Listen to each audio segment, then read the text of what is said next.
Far away from the bustle of modern civilization, deep in the heart of the Bay of Bengal, lies an island shrouded in mystery, danger, and ancient secrets, North Sentinel Island.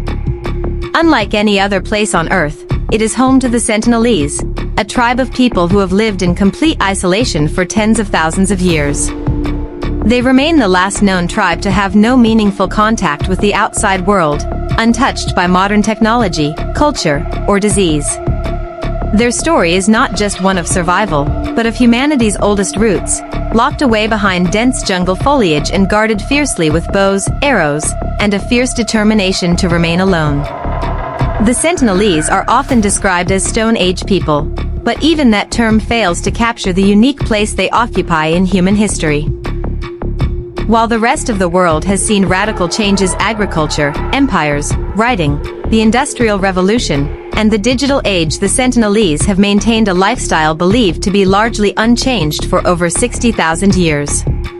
They hunt with spears carved from wood, fish with hand-made traps, and live in small huts made from palm leaves and tree branches. There are no roads, no metal tools, no agriculture, no livestock. Their existence is a living window into the distant past, a reminder of a time before cities, governments, or written language. What is most striking about North Sentinel is how defiant the Sentinelese are about outsiders.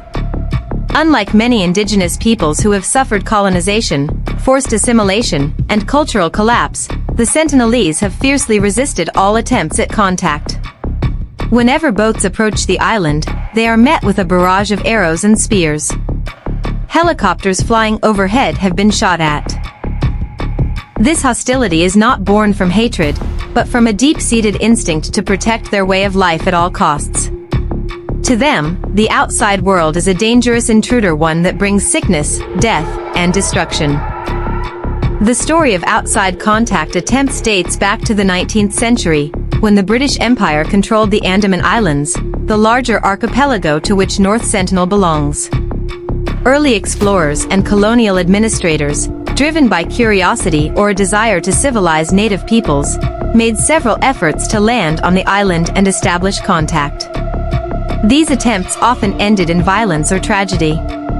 In one notorious episode, the British kidnapped several Sentinelese individuals to bring them to Port Blair, the colonial capital, for study.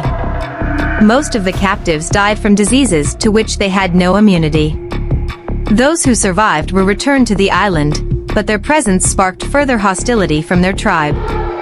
Despite the dangers, anthropologists and governments over the decades sought to learn more about the Sentinelese culture, how they lived, what language they spoke, their social structures, and beliefs.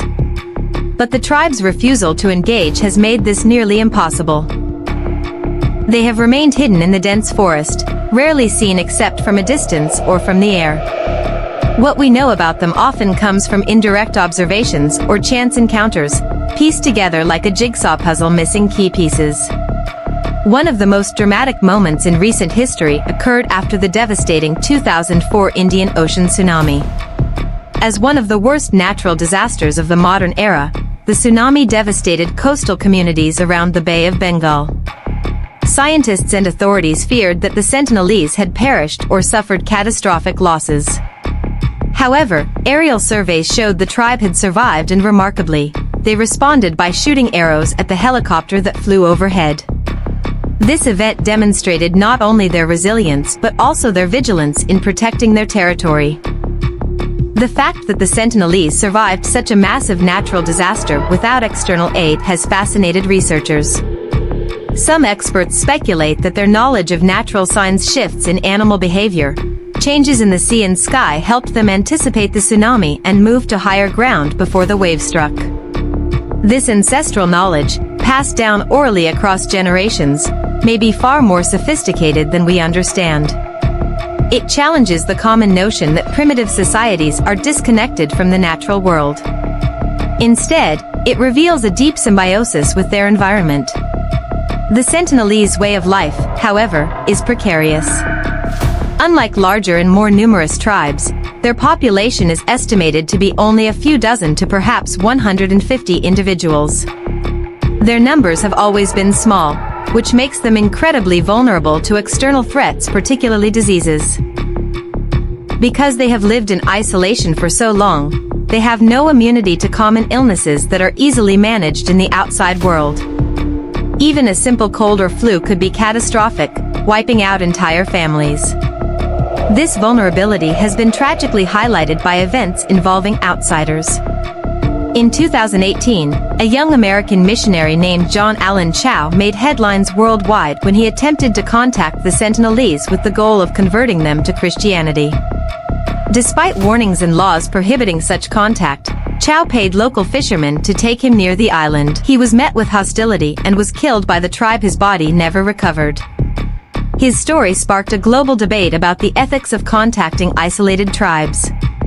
Was his mission a noble act of faith or a reckless intrusion? Many experts condemned the attempt, warning that Chau's actions endangered the tribe's survival and violated international laws designed to protect indigenous peoples. The Indian government has since reinforced its policy of strict isolation. North Sentinel is officially off-limits. No one may land on the island, and any approach closer than a few hundred meters is illegal. The government's position is clear. The Sentinelese have the right to remain isolated, free from exploitation, disease, or cultural destruction.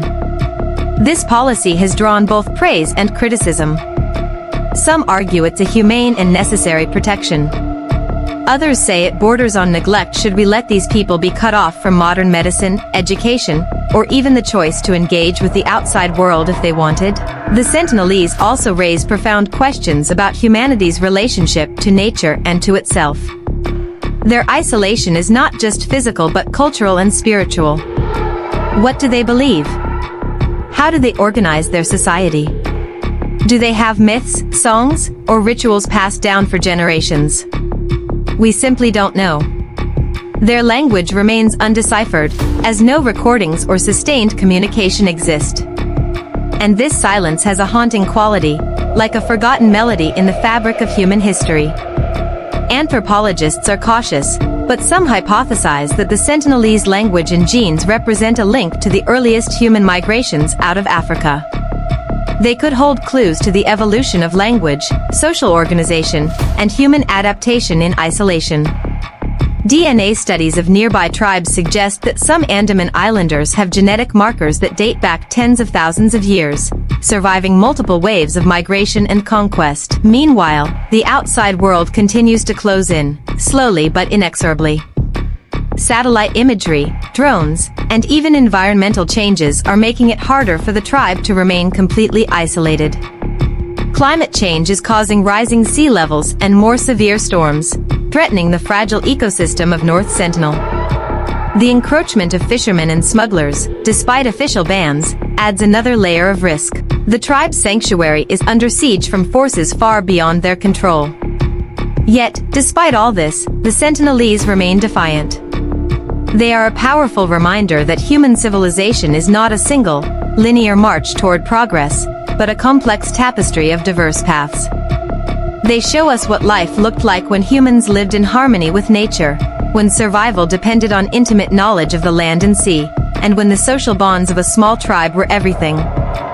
This story raises a final, difficult question: what responsibility do we have to protect the Sentinelese? Is it enough to leave them alone and hope they survive? Or should we actively intervene to safeguard their health and well-being? Can a culture truly be preserved in isolation, or is change inevitable? And what does their story tell us about our own future, our connection to the past, and to the Earth? North Sentinel Island remains one of the last great mysteries on the planet. A place where time stands still, where humanity's ancient roots endure in the shadows, fiercely guarding the secrets of a lost world. The Sentinelese are not just a tribe, they are a living testament to the resilience, diversity, and mystery of human existence. If this story of the Sentinelese touched you, remind yourself how precious and fragile human cultures are. What do you think? Should the Sentinelese remain untouched forever, or do we have a duty to reach out?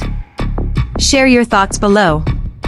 Like this video if you believe some mysteries should remain sacred. Subscribe to our channel for more deep dives into the world's most fascinating lost civilizations, unsolved mysteries, and ancient secrets. Don't forget to hit the bell so you never miss an exploration into humanity's forgotten past.